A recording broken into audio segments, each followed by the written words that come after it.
convido a igreja para abrirmos nossas Bíblias em Apocalipse capítulo 2. Estaremos hoje saindo um pouco das ministrações no Evangelho de Lucas e vamos para Apocalipse capítulo 2. Louvado seja Deus. Louvado seja Deus. Amém. A partir do verso 1, irmãos. Quem achou, diga amém. Apocalipse fica fácil, né? Aleluia. Louvado seja Deus. Leia comigo. Ao anjo da igreja em Éfeso, escreve: estas coisas diz aquele que conserva na mão direita as 7 estrelas e que anda no meio dos 7 candeeiros de ouro.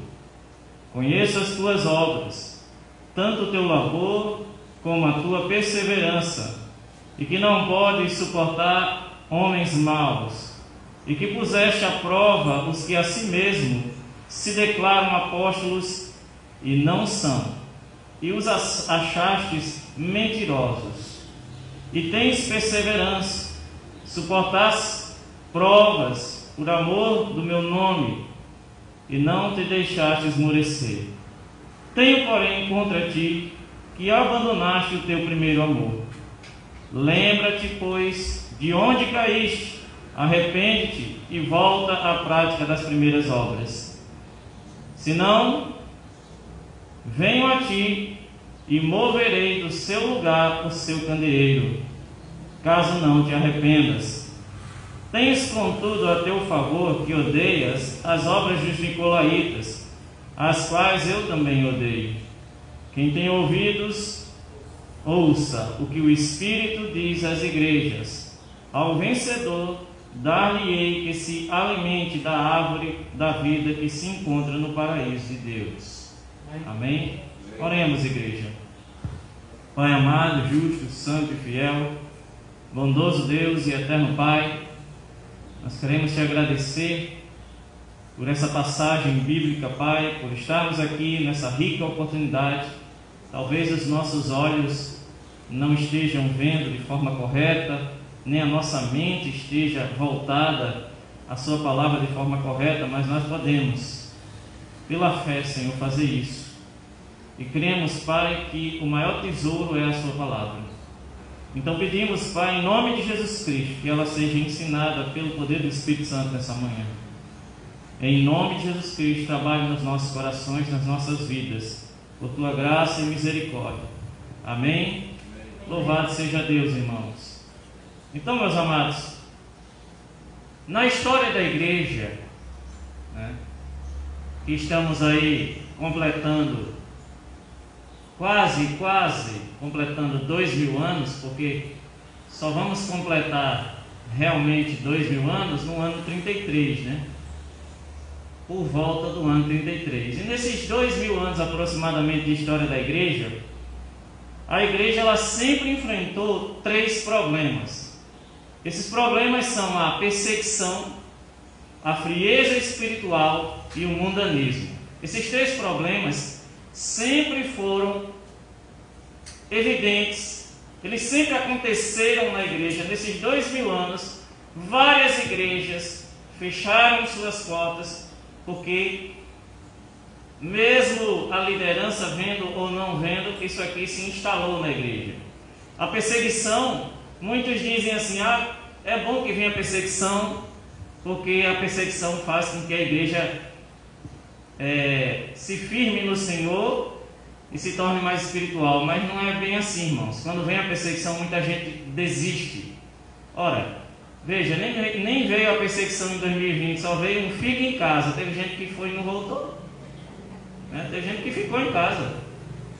Imagina a perseguição. O que é a perseguição bíblica? Uma perseguição cristã. Só o governo, por exemplo, ameaçando você de morte se você for de Jesus, se você confessar Jesus publicamente como seu Senhor e Salvador. A China é assim, irmãos.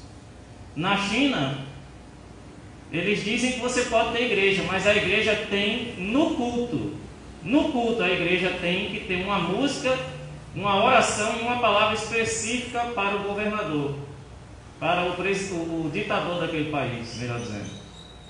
Então o culto tem que ser ao ditador daquele país, ao governante daquele país. Então a igreja hoje ela não enfrenta, aqui no Brasil pelo menos, perseguição, mas em algumas partes do mundo sim. Mas a igreja enfrenta esses dois últimos problemas citados, que é a frieza espiritual e o mundanismo. A frieza espiritual, você pode ter uma ideia. Essa ameaça, ela tem sempre permeado a igreja, ela está sempre rondando a igreja. A frieza espiritual, ela não é encontrada geralmente em novos convertidos, ela é encontrada naquelas pessoas que já passaram um tempo servindo a Deus e que vão abrindo mão daquilo que faziam antes para o Senhor e começam a se entregar à sua própria frieza, a frieza dos seus corações. E o mundanismo, que é a outra ameaça citada, nada mais é do que a igreja permitir ou desejar participar daquilo que é atrativo para o mundo. Por acaso, em algum momento na sua vida espiritual, você já fez essa pergunta? Pastor, isso aqui pode?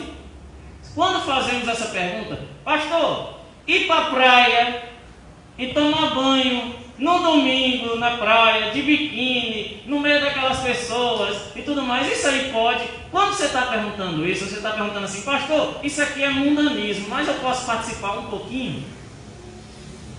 Essa não deveria ser uma pergunta de crente. Pastor, a gente pode assistir, eu tenho 40 anos, pastor, eu posso assistir aquelas séries da Netflix que passam umas coisas pesadas? Isso é pergunta. Se você não estivesse tão influenciado pelo mundanismo, você não faria essa pergunta. Se você estivesse vivendo uma vida santa, você não faria essa pergunta. Você passaria longe disso. Amém. Então, essas 3 ameaças sempre estiveram presentes na história da igreja e continuam hoje. A igreja do Apocalipse, as 7 igrejas citadas no Apocalipse, elas passaram por esses 3 problemas. Ok? Vamos entender. Nós lemos Apocalipse capítulo 2, que fala, no início do capítulo, sobre a igreja de Éfeso. Vamos compreender o contexto um pouco, né? O Apocalipse é uma carta que foi escrita pelo apóstolo João. O apóstolo João era o mais jovem dentre os 12 apóstolos de Cristo e que foi a vontade de Deus que ele fosse o único que não morreu por perseguição ao evangelho, como mártir. Ele morreu de velho, ok? E na sua velhice, com mais de 90 anos de idade, ele estava preso na ilha de Patmos. Essa ilha existe até hoje. Ele estava preso na ilha de Patmos, era uma ilha presídio. Estava ali por perseguição ao evangelho. O Império Romano colocou ele ali para ele parar de pregar sobre Jesus. Ele tinha vivido alguns anos, dizem os historiadores, né? Ele viveu nos últimos anos da vida dele na igreja de Éfeso. Ele pastoreou, ou ajudou a pastorear a igreja de Éfeso. No domingo, que nós chamamos o dia do Senhor, desde que Jesus ressuscitou no domingo, já era comum a igreja do Novo Testamento, né, a igreja de Atos, chamar o domingo de o dia do Senhor, o dia da ressurreição. E João diz, em Apocalipse capítulo 1, que no dia do Senhor, num domingo, ele estava ali na ilha de Patmos quando Cristo aparece para ele. Quando Jesus aparece para ele, no capítulo 1, verso 11, Jesus diz o seguinte: o que você vê, escreve em um livro e manda às 7 igrejas. E quem são as 7 igrejas? O próprio Jesus diz o nome dessas igrejas: Éfeso, Esmirna, Pérgamo, Tiatira, Sardes, Filadélfia e Laodiceia. Cada igreja representada aqui por uma cidade. Quando Paulo, por exemplo, escreveu aos Efésios, Paulo também foi um dos apóstolos que contribuiu para que aquela igreja se firmasse no Senhor e crescesse no Senhor. Por isso que ele passou. O apóstolo Paulo chega em Éfeso, na cidade de Éfeso, no início da igreja. Em Atos dos Apóstolos está escrito que Apolo foi o primeiro pregador eloquente a chegar naquela cidade. Apolo. Depois de Apolo, um pouquinho depois, chega o apóstolo Paulo, mas já tinham alguns irmãos ali convertidos. Esses irmãos não conheciam o poder do Espírito Santo, e Paulo orou por eles para que eles recebessem o poder do Espírito Santo. E assim ocorreu, o poder do Espírito Santo veio sobre eles, e começou a igreja de Éfeso naquela ocasião. Essa igreja, irmãos, a igreja de Éfeso, ela estava numa cidade, ou a cidade de Éfeso era uma cidade muito importante naquela época. Era, na verdade, a terceira, alguns dizem terceira, alguns dizem quarta cidade mais importante do Império Romano. Significa que era a terceira ou quarta cidade mais importante do mundo. E hoje as cidades, nós sabemos que são grandes. A nossa cidade aqui tem aproximadamente 850 mil habitantes. Mas naquela época não era assim. Existia muito vilarejo e pequenas cidades. E as grandes cidades, como Éfeso, no caso de Éfeso, tinham 300 mil habitantes. Isso era muita gente para aquela época, irmãos. Muita gente. Por que é importante saber disso? Porque você precisa saber por que a igreja de Éfeso cresceu tanto. A igreja de Éfeso se tornou uma igreja com centenas de membros. E ela cresceu muito porque era uma cidade portuária e rodoviária. Ou seja, era uma cidade do Império Romano que vinha gente de toda a Ásia Menor e da Europa, como nós conhecemos hoje, da Síria, de toda aquela região do Oriente. Vinha gente de todas as partes, todo mundo passava ali. Era uma cidade comercial, tinha muita gente. Então Éfeso foi plano de Deus implantar uma igreja ali para que o seu evangelho fosse espalhado por toda a região naquela época. E era uma igreja firme, tanto que os apóstolos batalharam, lutaram por aquela igreja, que ali se levantou uma igreja muito firme, irmãos, na doutrina, na palavra e na fidelidade a Deus. Era uma igreja fiel, não era uma igreja pecadora. Muitos anos se passam e aí nós chegamos ao Apocalipse, né? Aqui, quando é escrito o Apocalipse por João, Paulo já havia morrido, os outros apóstolos também. O que existia talvez eram pessoas, né? Porque isso aqui foi 50 anos depois de Cristo. Então o que existiam provavelmente eram pessoas que talvez tinham convivido com alguns apóstolos, e pessoas talvez que na época de Jesus eram crianças. Por que é importante saber tudo isso, irmãos? Para que você entenda como uma igreja saudável, como uma igreja grande, com um grande número de membros, como é que pode uma igreja firme na doutrina receber a sentença do Senhor Jesus dizendo assim: tenho porém contra ti que você deixou o seu primeiro amor. O que levou essa igreja a receber essa sentença, né? Naquela época, irmãos, 3 igrejas já haviam perdido o seu fervor do início da fé e do amor em Cristo Jesus. 3 igrejas, era Éfeso, Sardes e Laodiceia. Agora vai comigo para o início, né? Apocalipse 2, verso 1, o início do texto. Ao anjo da igreja em Éfeso escreve estas coisas: diz aquele que conserva na mão direita as 7 estrelas e que anda no meio dos 7 candeeiros de ouro. Se você ler o capítulo 1, você vai perceber que as 7 estrelas, na verdade, representam as 7 igrejas. Jesus está falando que as 7 igrejas estão na mão dele. E ele diz no início do versículo que está escrevendo ao anjo da igreja. O anjo da igreja refere-se à liderança da igreja, os pastores das 7 igrejas. Por quê? Porque a palavra anjo, irmãos, significa mensageiro, aquele que traz as boas novas, a mensagem de Deus. Então, quando Jesus está falando com João, ele diz: escreve isto e entrega aos anjos da igreja. Você pode ter certeza que não eram anjos angelicais, anjos de verdade. Por quê? Porque anjo de verdade não teria caído do primeiro amor. Ok? Porque os anjos que caíram já caíram e não tem mais volta, e os que ficaram são os fiéis. Eles não têm mais como pecar.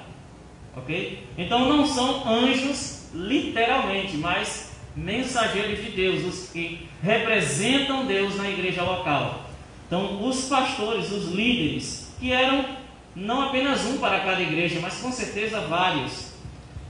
E ele diz, o próprio Jesus, mandando João escrever, ele diz assim, a partir do verso 2, conheço as tuas obras. Então vamos lá. Jesus aparece para João e está escrevendo para a igreja de Éfeso, aquela igreja grande, aquela igreja fiel, aquela igreja fundada e fundamentada, alicerçada na doutrina dos apóstolos, uma igreja conhecida, uma igreja proeminente, uma igreja forte no cristianismo do primeiro século, uma igreja que enviava missionários para toda parte. E Jesus diz: eu conheço as tuas obras. E ele diz as características da igreja de Éfeso. Ele diz: conheço o teu labor. Labor é o mesmo que trabalho. Trabalho no Senhor, trabalho para Deus. Eu conheço o seu trabalho. Eu conheço a sua perseverança, a perseverança na fé. Eu sei que você não suporta os maus, pessoas que praticam o mal.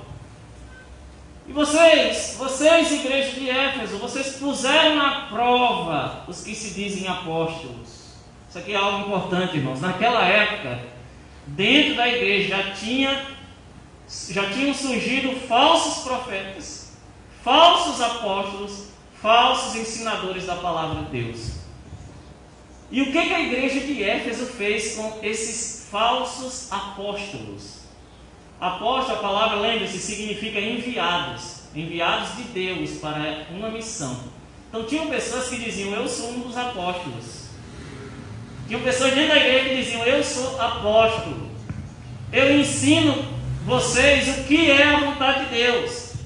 E a igreja de Éfeso era uma igreja tão firme na doutrina, conhecia tanto a Bíblia, conhecia tanto o Velho Testamento e as cartas de Paulo, conhecia tanto os evangelhos de Jesus, que eles puseram à prova os que se diziam apóstolos. Eles chamaram esses apóstolos e disseram: prega para a gente, para ver se você é de Deus mesmo.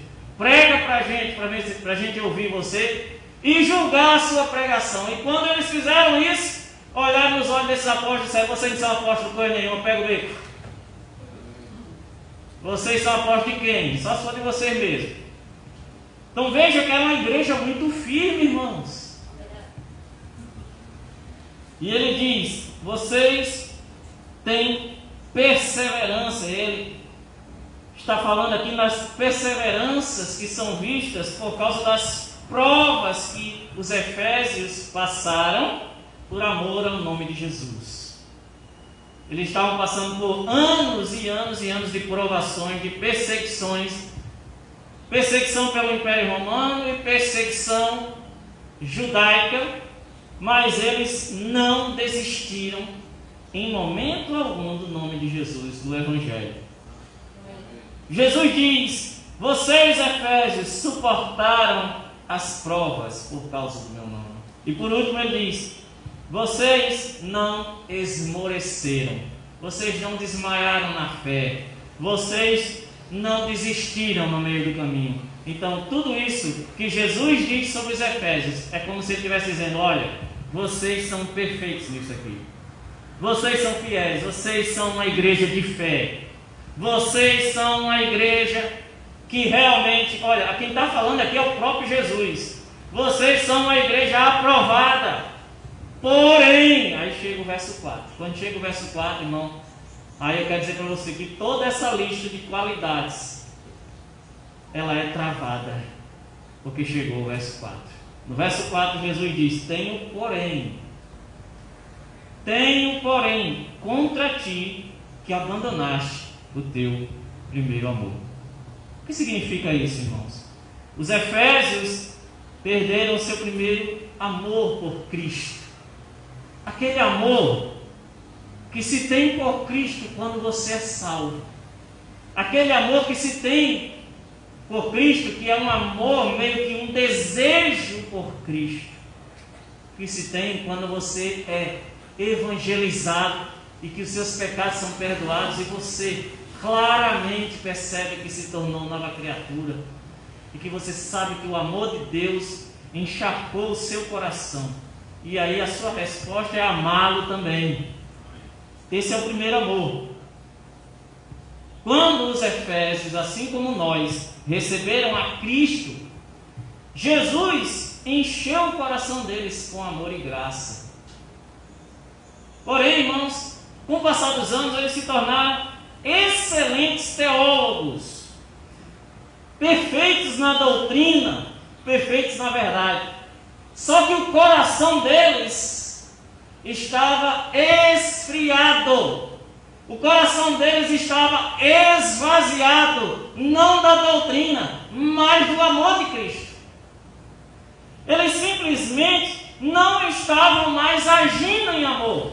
Eles estavam sendo perfeitos em teologia e completamente errantes no amor, no desejo por Cristo, no fervor por Cristo. E aí, irmãos, Jesus reprova dizendo: tenho contra ti isso. E você abandonou, você deixou, você se divorciou do seu primeiro amor. Todo religioso, irmãos, todo aquele que é falso religioso, ele expõe externamente que ele é perfeito, mas no seu coração eles são frios, ao ponto de serem comparados a túmulos, que por fora são bonitos, mas por dentro, quem habita é o defunto. Então, quando Jesus repreende a igreja de Éfeso, ele está dizendo: vocês estão perfeitos na doutrina, por fora está tudo bem com vocês, mas eu examinei o coração de vocês e descobri que o coração de vocês está frio. Vocês não me amam como me amaram um dia. Vocês estão aqui, irmãos? E este é o grande perigo: o coração vazio, a frieza espiritual. Atenta para o que você vai ouvir nessa manhã, tá bom? Verso 5, Jesus diz: lembra-te, pois, de onde caíste. Para Jesus, teu coração frio, para Jesus deixar o primeiro amor, para Jesus deixar o primeiro fervor do coração por Ele, deixar tudo isso é cair. É cair. E Ele diz: arrepende-te e volta à prática das primeiras obras. Estão comigo? Jesus está dizendo para os Efésios: lembra onde foi exatamente que você deixou de ser como você era antes.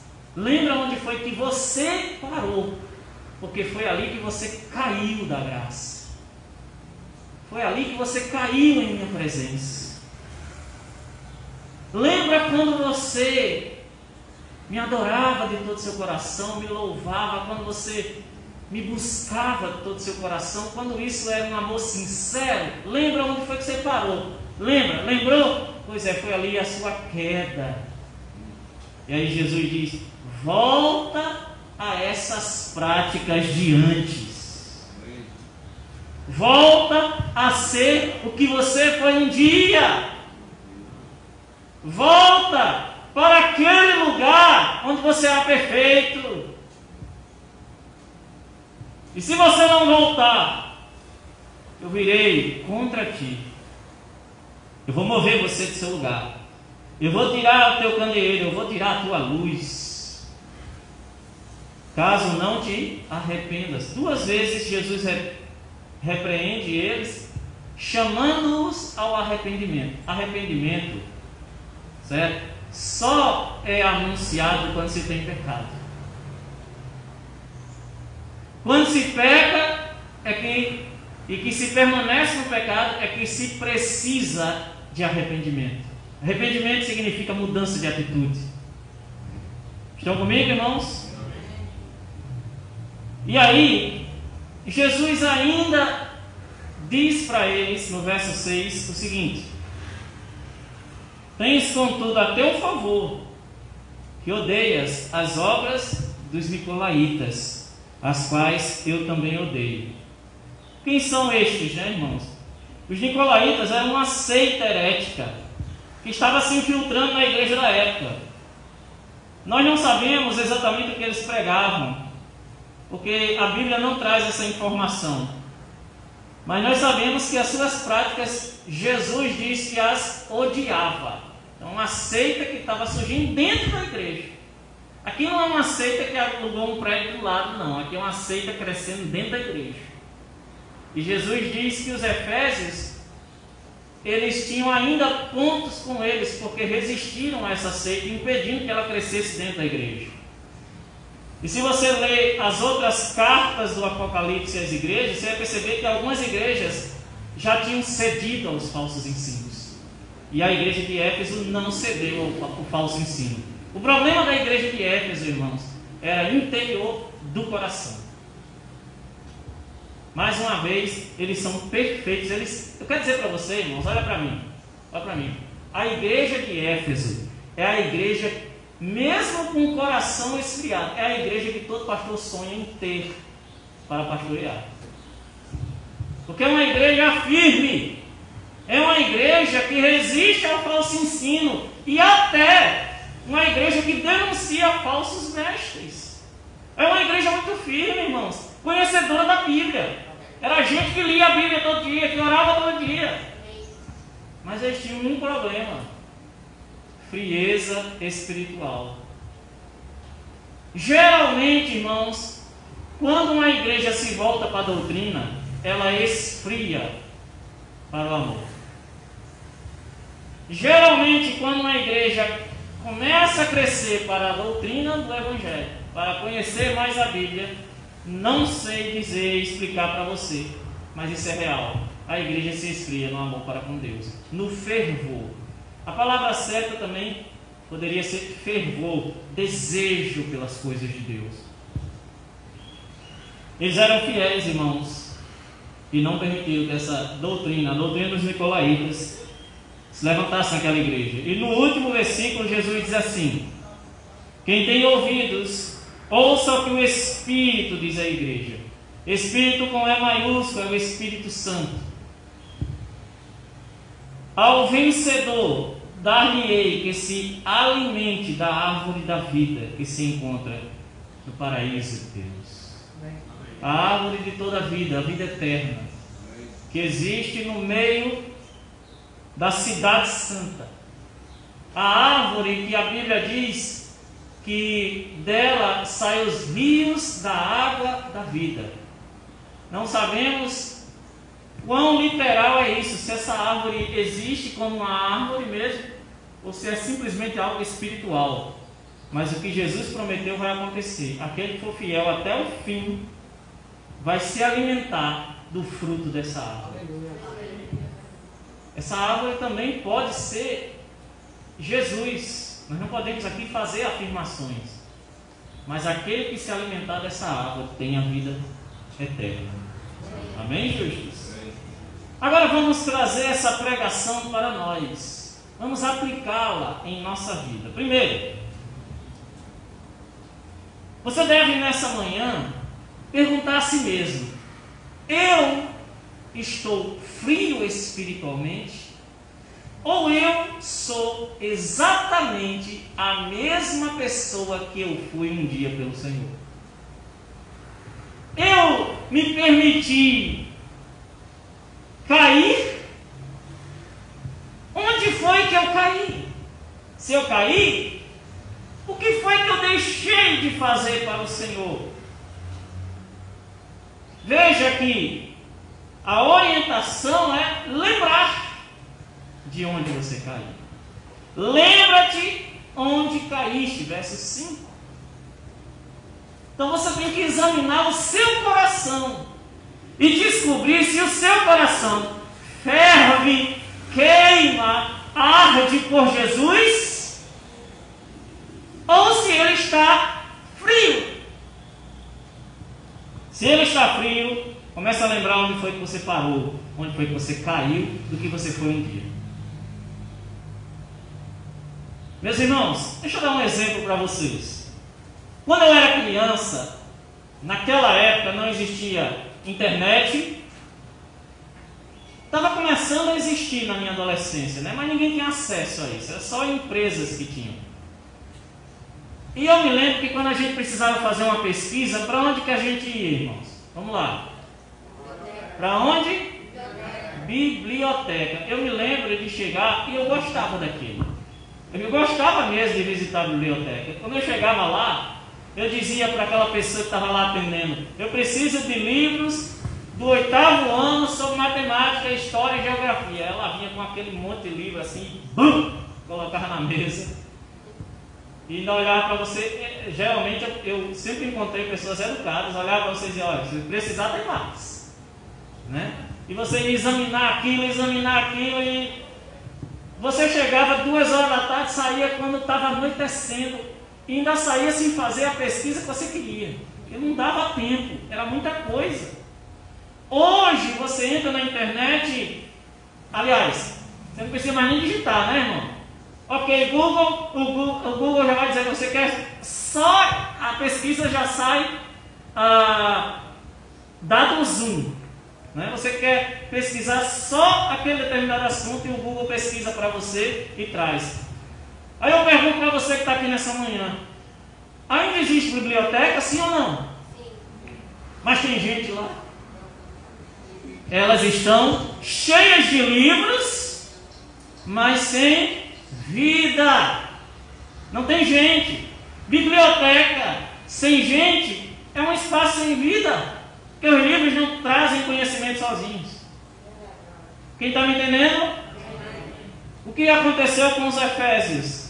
Eles cresceram no conhecimento, eles se encheram de livros, mas não tinham mais vida. Não tinha mais vida com Deus. Nós temos que ter cuidado. Precisamos fazer a obra de Deus, mas não esquecer o Deus da obra. A obra precisa ser feita, mas Ele precisa estar conosco. Quem está comigo? Qual é a solução que Jesus oferece tanto aos Efésios quanto a nós nessa manhã, se o nosso coração estiver esfriado? Qual é a solução que Jesus nos oferece? No verso 5 ele diz: arrepende-te e volta à prática das primeiras. Deixa esse versículo aqui atrás, já está? Arrepende-te e volta à prática das primeiras obras. O que significa isso? Significa, número 1, volte à sua antiga devoção a Deus. Volte a buscar a Deus como você buscou no início, porque aquele é o modo certo. Lembra como era o seu amor por Jesus no começo? E me permite explicar uma coisa, irmãos. Algumas pessoas chegam até mim e dizem assim: pastor, naquela época a gente ia para os encontros da igreja e aquilo era tão maravilhoso. Ah, pastor, naquela época quando a gente chegava nos cultos, os cultos eram tão maravilhosos, a música era tão maravilhosa, a palavra era maravilhosa. Meu irmão, minha irmã, não era o encontro, não era o culto, não era a palavra, não era o louvor, era você que era diferente. A palavra é a mesma, o louvor é o mesmo, é tudo a foi você. Lembra onde foi que você parou de ser daquele jeito. Onde foi que você parou de adorar a Deus de coração, de buscar a sua palavra de todo o seu coração, de cultuá-lo de todo o seu coração. Lembra de quando foi o dia em que você esfriou. Você que era diferente, seu coração queimava por Deus. E agora não queima mais. E geralmente o ser humano ele tem uma tendência horrível, que é consequência da queda de Adão. Consequência do pecado. O homem natural, o ser humano, ele sempre quer lançar a culpa sobre o outro. Rapaz, eu estou frio espiritualmente, mas deve ser culpa do pastor. Porque o pastor fica pregando só mesmo no Evangelho de Lucas, sabe? Eu gostava quando era aquela coisa diferente. Não, irmão. A Bíblia tem 66 livros. Crente quer aprender todos. Quer aprender todos. Agora você que está diferente. Você, naquela época, buscava Deus de madrugada. Ele poderia te acordar a qualquer hora. Você passava o dia trabalhando, quando chegava em casa, botava louvores em som alto na sua casa e ficava de mãos para cima adorando a Deus, se enchendo do Espírito Santo. E agora, quando você chega em casa, você vai para Netflix. Netflix, Disney+, Prime Video, Apple TV. E aí agora tem um monte, por quê? Porque tem muita gente para ver. Volte às primeiras obras. O que significa isso? Primeiro, irmãos, você não saiu do caminho. O caminho é esse mesmo, o caminho é Jesus. Se você continua frequentando a igreja, você não se desviou, você está no caminho certo e você tem que crer nisso no seu coração. O caminho é esse. Mas às vezes, irmãos, Deus nos orienta dentro do caminho a retroceder. A gente tem uma ideia de que progresso na vida é sempre andar para frente. E veja o que Jesus está dizendo. Volte às primeiras obras. Ele está dizendo: pare onde você está na sua caminhada e retroceda. Ande para trás. O reino de Deus é igual ao dos homens, não, irmão. O reino dos homens é ande para frente e não olhe para trás. O reino de Deus é volte, pare, ande para trás, dê passos para trás.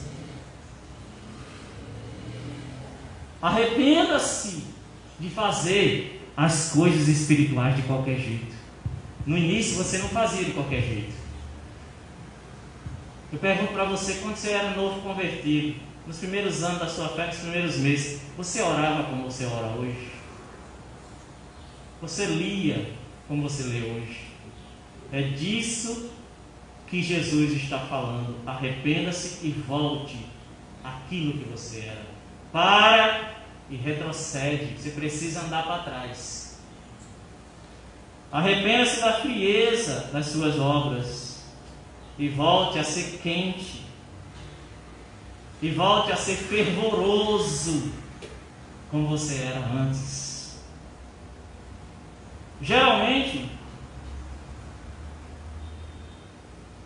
pensamos que é impossível voltar a ter aquele amor por Jesus que tínhamos no começo. Alguém se identifica com isso, irmãos? Você para assim para ouvir essa pregação, voltar ao que era antes, e lá na sua mente parece que é algo distante, quase que impossível. Pois é. Eu pergunto para você: você acredita nas palavras de Jesus? Quem aqui acredita nas palavras de Jesus? Amém. Mesmo que você não esteja praticando, eu quero só saber se você acredita. Amém. Quando ele diz, lembra de onde você caiu e arrepende-se, ele está sendo verdadeiro? Então é possível? É claro que é possível, irmãos. Arrependa-se e volte a ser o que você era. Arrependa-se da sua frieza. Quando é que isso deve ser feito? Jesus está dizendo: pare de seguir em frente. Ou seja, não siga em frente do modo que você está agora. Deu para entender ou não? Não siga em frente na frieza que você está agora. Não siga em frente. Porque se você seguir em frente, eu virei contra você.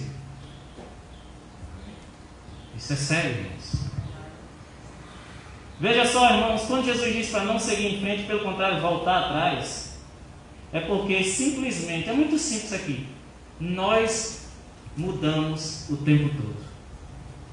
Mas Jesus nunca muda. Ele é o mesmo, ontem, hoje e sempre. Hebreus capítulo 13, verso 8 diz assim: Jesus Cristo, ontem e hoje, é o mesmo e sempre será. Você que muda, eu que mudo. Jesus é o mesmo. Por isso que ele diz: volta para aquela posição que é lá que eu estou. E outra coisa importante, irmão, se Jesus está dizendo para você mudar, se Jesus está dizendo para você voltar, se Jesus está dizendo para você dar um passo atrás, eu pergunto, ele é ou não é totalmente capaz de te encher do Espírito Santo, como te encheu um dia? Ele é ou não é? Ele é capaz de te encher de fé, sim ou não? Ele é capaz de te encher de poder? Amém. Então, lembra do que você fazia antes e volte ao primeiro amor. Volte a ler. Volte a buscar a Deus. Volte a orar e volte a servir. Arrependa-se. Arrependa-se, mude de atitude, mude de mente, mude a forma de pensar. Pare de andar para frente nessa obstinação louca e volte-se para Ele hoje. E a pergunta que eu quero concluir com ela é: por que não voltar ao primeiro amor agora?